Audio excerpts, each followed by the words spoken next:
তাদের ক্যাম্পাস সঠিকভাবে যেন নির্মাণ হয়, সেই কারণে ওই বাটপার প্রতারক বিভিন্ন গোষ্ঠীর কাছ থেকে কাজ সেনাবাহিনীর কাছে দেওয়ার জন্য যেন সুষ্ঠুভাবে সম্পন্ন হয়, তারা স্লোগান দিয়েছিল সব সালারা বাটপার, আর্মি হবে ঠিকাদার। তো এই রাজনৈতিক এই পট পরিবর্তনের পরে আমরা দেখতে পাচ্ছি বিভিন্ন রাজনৈতিক দল ভোটের কথা চিন্তা করে আওয়ামী লীগের কালো টাকা পেতে ভিতরে ভিতরে গোপনে গোপনে আওয়ামী লীগকে প্রোটেক্ট করছে, আওয়ামী লীগের পক্ষে অবস্থান নিচ্ছে। আজকে বিপ্লবের কান্ডারি বলে যে সমস্ত ছাত্র নেতারা পরিচিত, তাদের মন্ত্রণালয়ের সচিব থেকে বিভিন্ন দপ্তরে এই ফাঁসিবাদের দোষর যারা 24 এমপি নির্বাচন করেছে তারাও দায়িত্ব পালন করছে। আমি জানতে চাই যুবক্রিয়া উপদেষ্টার কাছে, বাফুফের সহসভাপতি জাহিদুল রেডিয়াল ফার্মার আওয়ামী লীগের ফাঁসিবাদের দোষর 24 নির্বাচন করেছে, সে কিভাবে বাফুফের সহসভাপতি হয়? এই তো বিপ্লবের ঠিকাদার দাবি করে ছাত্র নেতাদের মন্ত্রণালয়, তার মন্ত্রণালয়ের সচিব নজরুল ইসলাম আওয়ামী লীগের নিয়মিত সুবিধাভোগী ছিল। এইভাবে অন্তত 15 জন সচিব আছে যারা আওয়ামী লীগের আমলে নিয়মিত সুবিধাভোগী ছিল, তারা সচিব হচ্ছে। ছাত্র সমন্বয়করা বিভিন্ন জনের বিষয়ে তদবির করে তাদেরকে পুনর্বাসনের সুযোগ করে দিচ্ছে, আর দোষ দিচ্ছে আর্মি আর সরকারের। আমি অনেকটা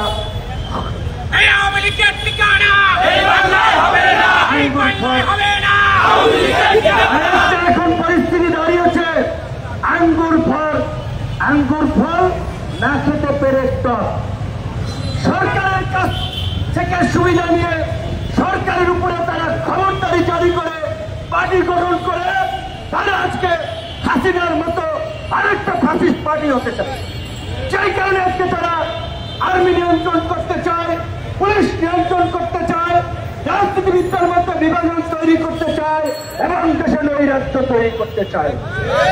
এবং তাদেরকে সহযোগিতা করছে কিছু তথাকথিত বুদ্ধিজীবী এবং তথাকথিত বিপ্লবী নামে কিছু হটকারী লোকজন। আপনারা দেখবেন, ন্যারেটিভ গুলো দেখবেন, বয়ান দেখবেন, বক্তব্য ফলো করবেন। আমরা বলছিলাম ছাত্র জনতা, সামরিক বাহিনী, পুলিশ প্রশাসন, সমস্ত জনগণ অন্তত একটা পর্যায়ে এক বিন্দুতে এসে মিলিত হয়েছে বিদায়ী এই গণ অভ্যুত্থান সফল হয়েছে। গণ অভ্যুত্থানে যে প্রক্রিয়া হোক, যেভাবেই হোক, সেনাবাহিনী জনগণের পাশে এসে দাঁড়িয়েছে এবং সেনাবাহিনীর এই গৌরবোজ্জ্বল ভূমিকা ৭১ মুক্তিযুদ্ধ থেকে ৯০ স্বৈরাচার বিরোধী আন্দোলনে যদি দেখেন, এই ২৪ গণ অভ্যুত্থান দেখেন, সবসময় তারা শেষ পর্যন্ত দেশের স্বাধীনতা সার্বভৌমত্ব রক্ষায় জনগণের পাশে ছিল। ৭৫ ৭ই নভেম্বর সিপাহী জনতার বিপ্লবের মাধ্যমে জিয়াউর রহমান মুক্ত না হলে বাংলাদেশ যেমন একটা সংকটে পতিত হতো। ৯০-এ জেনারেল নুরুদ্দিন সাহেব যদি এরশাদ সাহেবকে, সরি মিস্টার প্রেসিডেন্ট, আমরা জনগণের বুকের উপরে পাড়া দিয়ে আপনাকে ক্ষমতায় রাখতে পারবো না, এই কথা যদি না বলতেন, ৯০-এ ডিফিকাল্ট ছিল গণ অভ্যুত্থান ঘটনাটা। ২৪-এর গণ অভ্যুত্থানেও সামরিক বাহিনী যদি শেষ পর্যন্ত জনগণের কাতারে এসে না দাঁড়াতো, তাহলে দেশে গৃহযুদ্ধ লেগে যেত, রক্তপাত হতো। ওই দক্ষিণ আফ্রিকার বিভিন্ন ব্যর্থ সংঘাতপূর্ণ রাষ্ট্রের তালিকায় বাংলাদেশের নামও যুক্ত হতো। তাহলে কেন গণ অভ্যুত্থানের পরে সেনাবাহিনীকে জনগণের মুখোমুখি করা হচ্ছে? এবং একজন বুদ্ধিজীবী নতুন নতুন টার্ম ইউজ করে ছাত্র জনতা সৈনিকদের অভ্যুত্থান, মানে এখানে আর্মির কোন অফিসার ভূমিকা রাখে নাই, সৈনিকদেরকে এখানে টেনে এনে আপনি আওয়ামী লীগকে নিষিদ্ধের পক্ষে থাকবেন। আমরা বলছি সমস্ত রাজনৈতিক দলগুলো যদি ৪ ব্যানার নিয়ে আগামীকালকে রাজপথে নামে, ২৪ ঘন্টার মধ্যে সরকার আওয়ামী লীগকে নিষিদ্ধ করতে বাধ্য হবে। এখন তাহলে দেখা দরকার কারা ফ্যাসিবাদকে পুনর্বাসন করতে চায়।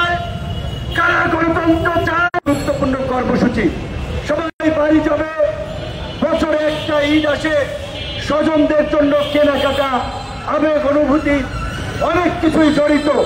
আমি গণ অধিকার পরিষদের নেতা কর্মীদেরকে অনুরোধ করে বলব, এই ইচ্ছা প্রয়োজনে আমরা কম আনন্দ ফুর্তি করলাম। আগামীকালকে থেকে সারা দেশে জেলা উপজেলা পর্যায়ে যার সুবিধাজনক সময়ে সারা দেশে আওয়ামী লীগ নিষিদ্ধ, গণহত্যার বিচার, লুটপাটের বিচারের দাবিতে এই গণস্বাক্ষর আপনারা সংগ্রহ করবেন এবং এই জনসমর্থন নিয়ে পরবর্তীতে আমাদের করণীয় এবং কর্মসূচি ঠিক করা হবে। আমরা সকলকে বলতে চাই যে আজকে বাংলাদেশ এই সংকট মোকাবেলা সম্ভব নয়। এই বক্তব্য 2 বছর আগে দিয়েছি।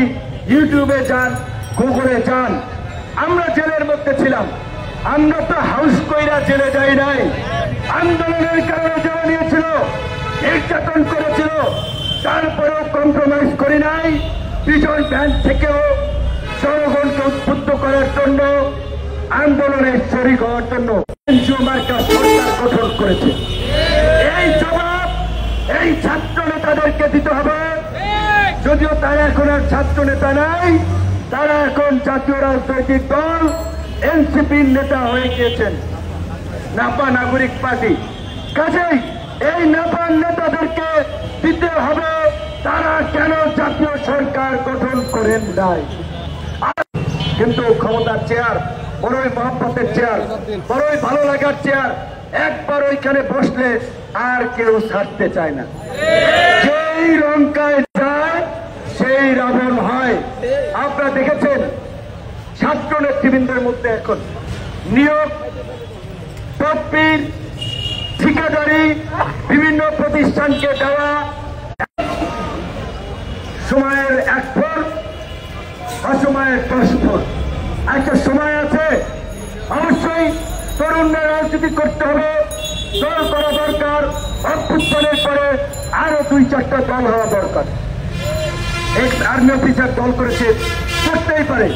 ছাত্ররা একটা করে চালু করুক, কিন্তু তাদের যে ইন্টিগ্রিটি, রাজপথে নেমে আওয়াজ তোলার আহ্বান জানাই এবং প্রধান উপদেষ্টা সহ এই সরকারকে পরিষ্কারভাবে জানিয়ে দিতে চাই, এই গণ অভ্যুত্থানের প্রকৃত মাস্টার মাইন্ড কারা, কিভাবে এই আন্দোলন কোথায় কিভাবে হয়েছে সেটা 18 থেকে এই কোটা সংস্কার থেকে সরকার অকার্যকর হবে, দেশে স্থিতিশীলতা আসবে না, সংকট ঘনীভূত হবে। এই কারণে এতদিন কোনো ওইভাবে জোরালো কথা বলি নাই, সরকারের বিরুদ্ধে রাস্তায় নামি নাই। বরঞ্চ যারা আন্দোলন করছে, মিডিয়ার ভাইরা সাক্ষী, তাদের আন্দোলন থামাতে তাদের সাথে সরকারের